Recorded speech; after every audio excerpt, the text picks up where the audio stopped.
Welcome to your Healing Place podcast with Linda and Mindy. It is our desire to address common concerns of how abortion and faith intersect in order to validate the emotional pain and grief that abortion can bring and give hope that recovery is possible.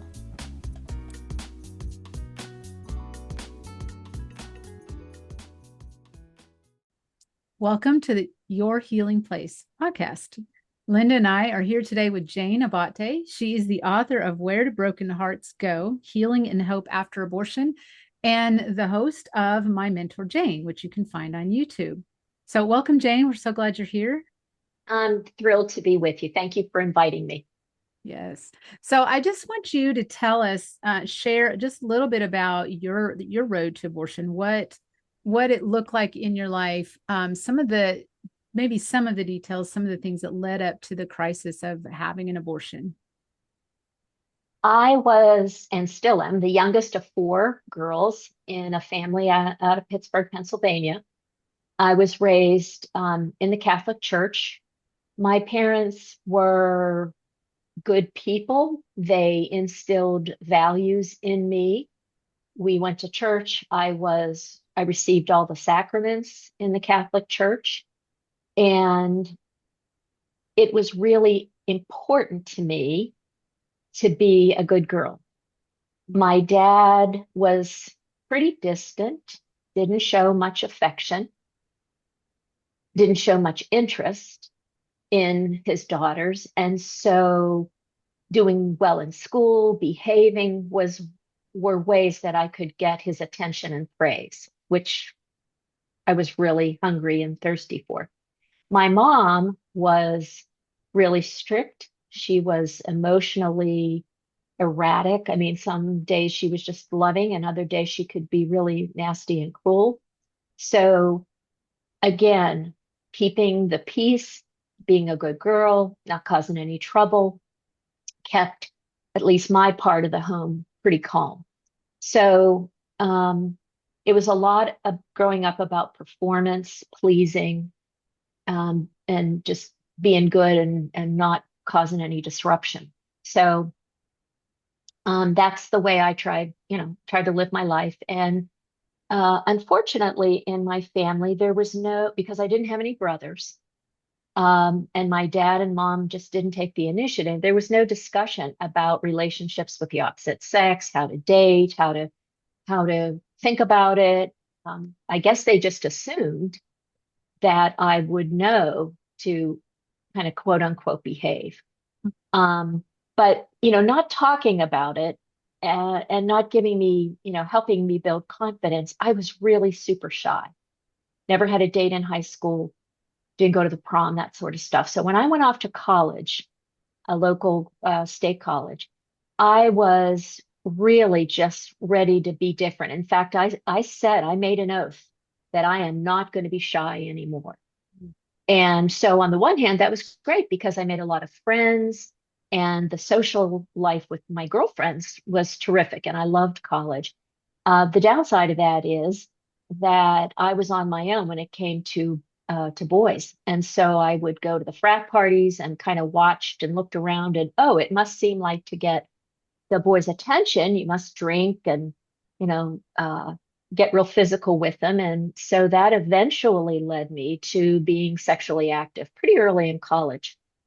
And I didn't think about it, but I just knew that I was hungry for a man's attention. And when you get physical and you sleep with them, you get it, at least temporarily. Right. I did meet a guy in college towards the end, a really nice young man. And we did fall in love and we were having sex. And right after I got out of college, I found that I was pregnant.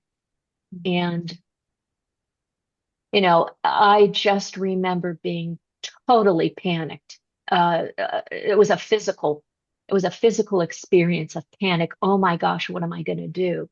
And it was the surprise of it, although of course it shouldn't have been. I was on the pill, but I didn't take it very regularly. I don't know what that risky stuff was about. But anyway, I knew that while I really cared for him, I didn't want to marry him, or at least I didn't feel prepared. And so in panic, I looked up, I don't even remember now how I would have known where to look up, but I found a clinic in downtown Pittsburgh that offered abortions. And I don't even think I knew that word before then. But the enemy, Satan, was happy to guide me there. And I didn't tell my boyfriend, I didn't tell anybody. I got myself to the clinic and I had my first abortion. I remember very little about that. And I do know that some months later, I did tell my boyfriend, and he was just devastated because he loved me. And I just didn't want to think about it. I didn't want to talk about it.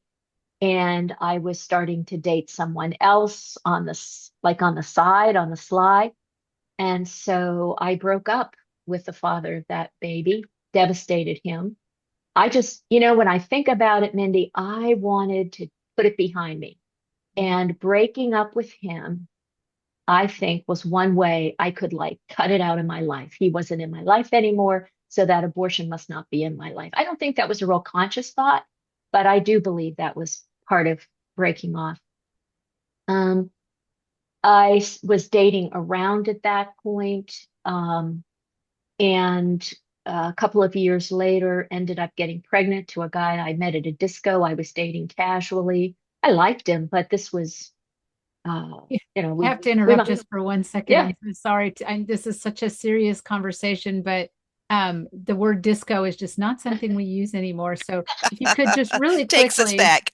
yeah, just share what that is for those that Thank don't you. know. Well, thank you, because that was in the 70s and early 80s, 1970s, early 80s. It was a club that you would go to and you'd listen to John Travolta and the Bee Gees and dance and Dance. drink Dance. and Yeah. just have a great time and wear halter dresses and high heels and Yeah. just dance and really meet up with, hook up with guys if you wanted to. And so partying, it was partying. So this guy was, again, he was a nice guy, but I had very little relationship with him. And again, found myself pregnant and thought, oh my gosh, I don't, he's a nice guy, but I don't really even know him. So that time I went to my gynecologist and he said, I don't do abortions, but I'll recommend you to someone. And that abortion I had in a hospital. I went in the night before, stayed overnight, had the abortion all by myself, didn't tell anybody again, didn't tell the father of the baby, and had the abortion the next day.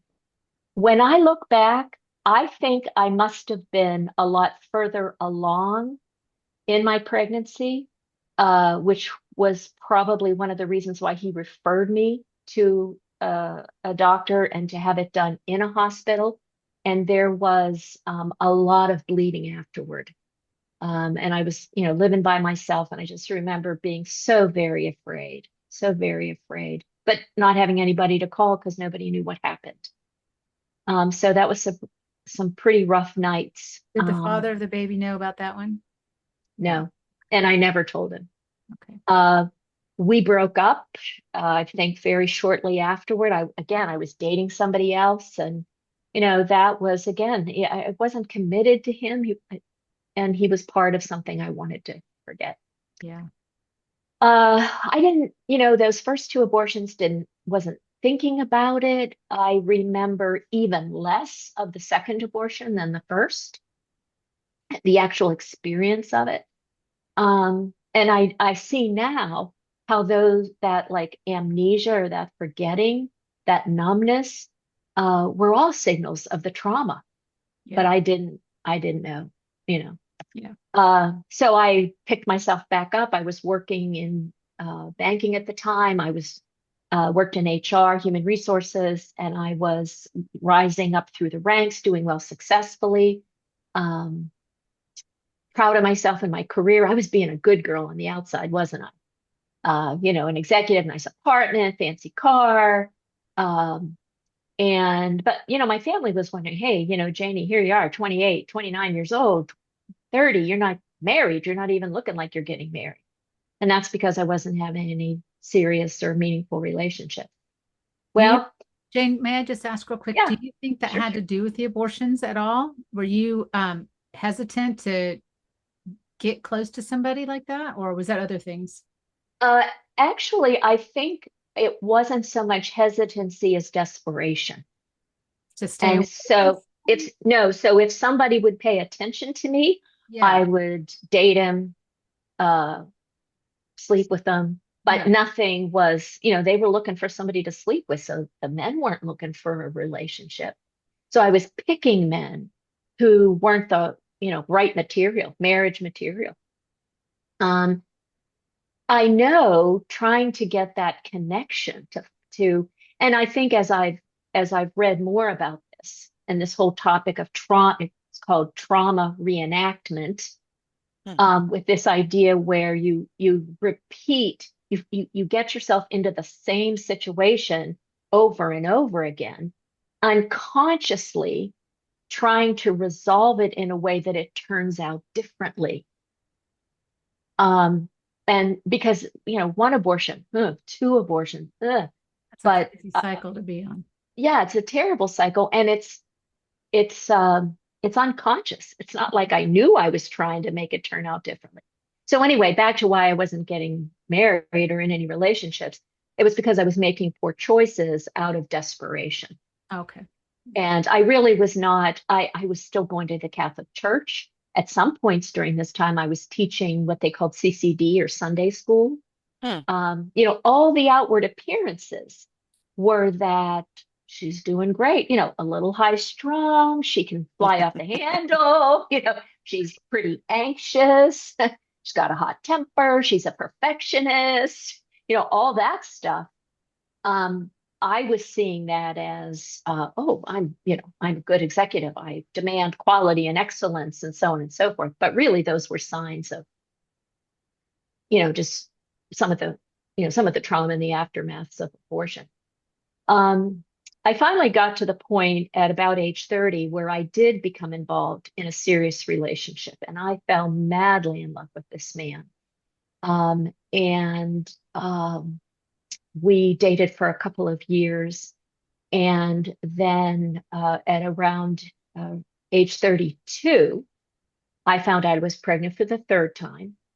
And there was a big wrinkle, though, this time. The father of the baby was married, had some kids. And I remember I went to him and I told him I was pregnant. The only time I went to the father of the baby first and told him I was pregnant. And I said to him, and don't worry about it, I'll take care of it. Hmm. And I think about the fact that I didn't even give him a choice to reject me. Do you feel like maybe you were just hoping he would say something different? I do. I Mm, do. And I also believe that, Linda, I was scared to death that he might say something because he was married hmm. and it would bring the whole affair and all the shame that comes with that out into the open. So that fear of being exposed, not just of the pregnancy, but of this affair, I'm Mm, sure was looming there. mhm, And he was, I'm sure he was shocked and panicked as well. I do believe he really cared for me. Um, However, I gave him a perfect out. And so I made the appointment at the clinic. He was supposed to pick me up and take me. I waited in my apartment the day he was supposed to pick me up, and he never showed. I called his office and said, can you interrupt him? I'm told his secretary I'm like need to talk to him, and she came back on the phone and said he told me to tell you he's busy in a meeting and he'll talk to me later. Wow. I mean, mhm. I can't. I looking back at Jane at age 32 and seeing how devastating that was, I just can't even imagine. And that abortion, I don't remember anything about it. I think that was like the biggest insult, the biggest blow. I had it at a clinic somewhere. All I remember is sitting, the next thing I remember is sitting at a restaurant eating Chinese food with him. I Oh, guess he picked me up. I don't even know. oh, 6 months after that, he broke up with me and returned. I mean, he left the city with his wife and family, and that was the end of the relationship. wow. So there I was at 32 years old, single, and had experienced 3 abortions. And I just remember so clearly after that last abortion and after he had left, being devastated and numb going through the rest of my life for many, many years. Had you ever So, wanted to have children? Was that a desire of yours? yeah, absolutely, Linda. I had their names picked out. Wow. Linda and Tommy, old-fashioned names now. Yes. Gonna have a girl and a boy. I was a babysitter. You know, I loved to babysit. Oh yeah, I was gonna be a mom. So at 32, And you're thinking the clock's ticking here. Yeah. I don't even think I was thinking the clock's ticking. It was just, oh my gosh. And I still was putting it out of my mind. It was like a compartment, like I guess maybe a metaphor is a door that I wasn't going to open because I didn't want to visit what was there. And so from age 32 to roughly age 44, so for another part of my life, another 22 years of my life, I never told anybody except one person, but I'll come back to that. So I really threw myself into my career. I did meet someone a couple years after that breakup, and I fell in love with him, and we got married. I did tell him about the abortions before we were married. I don't think he knew how to think about it or talk about it, and I was kind of like, no big, I hate to minimize it, but it was like, I just need you to know this about me because Mhm. I was not in touch with how it was affecting me. So how could it affect him? Right. Um, but it had an enormous impact on our marriage. I look back and I was still reeling from the breakup, from the father of the third baby. I had so much anger and rage that I would have these bursts of rage at my husband. I resented so much of him. It was almost like I was looking for what was wrong. We tried to have a baby. I wasn't getting pregnant. But as our relationship deteriorated, I became less and less interested in having a baby. I was more concerned about how we would do that together and raise a baby together. And in the end, we weren't for the last 3 or 4 years of our marriage, we weren't even sleeping together, maybe longer than that. So by the time we divorced, at that point I was 55 or 56, and my childbearing years were over. I do think I never had it checked, but I do think that I think I may not have been able to have a child after 3 abortions. I'm not sure, but my instincts tell me that I probably was infertile. And I had some other complications later where I had a full hysterectomy. Um, so So I don't know if I would have been able to be pregnant.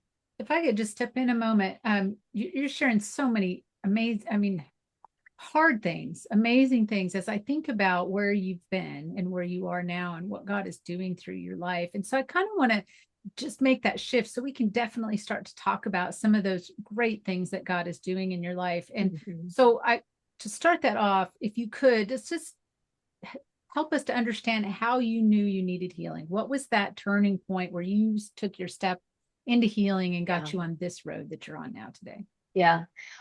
I am convinced that I'm convinced of 2 things. That as my marriage was falling apart, my anxiety was through the roof. I was going through walking depression. I was so unhappy in my job and I was doing great, but I didn't like it. So much pressure. as I said, my husband and I weren't, that the Lord was bringing me to my knees. He was allowing kind of the consequences. I was doing a lot of drinking, which I haven't mentioned. So I think the Lord allowed the stress and pressure that was building because of my performance anxiety and perfectionism to prove I was a good girl, even though I had had these abortions. So that was rising and just all the dysfunction in my marriage and the drinking. He allowed that to wear me down to a point where I was uh, crying a lot, I was drinking a lot, and I didn't think I could really function anymore in my work. And so I think there were two things. I think the Lord allowed those circumstances, and I believe the Holy Spirit at the right time showed me some opportunity through my church in a bulletin, the Rachel's Vineyard retreats. Ah. And I saw this little notice about, hurting from abortion. And I remember sitting in the church thinking, oh my God, everybody must be able to see it's me, like the light. She's the one. And it took me probably a couple of times, like probably, I don't know, could have been a year or two, where I know the Holy Spirit was saying, this is you. This is for you. My life, my marriage, my work, everything was on the outside looking good, but really not. And so I called the number, and the women there were wonderful and compassionate. And it was the first time, well, I had told my husband and I had told the father, but it was the first time I talked about it. And once I entered that weekend, that was the beginning of the end of that old life. And then the beginning of my healing and transformation. Oh, Yeah. so you worked with, or you you didn't, we haven't got there. I'm jumping ahead. You That's got okay. involved with Rachel's Vineyard in terms of being a participant, and then what led Yes. you to take steps to work with them? That retreat was the beginning point of starting to peel the layers of the onion of my hurt and pain. And I was so grateful for what hope, for what healing and what hope I had. I wanted to reach out and help other women. And I was so admiring of the women who led the retreat that I wanted to help them in any way. So I started financially helping them. And then Rachel's Vineyard uh, was opening up in Pittsburgh, more retreats. And so the head of that Catholic Charities called me and said, we need some help. Would you want to join the team?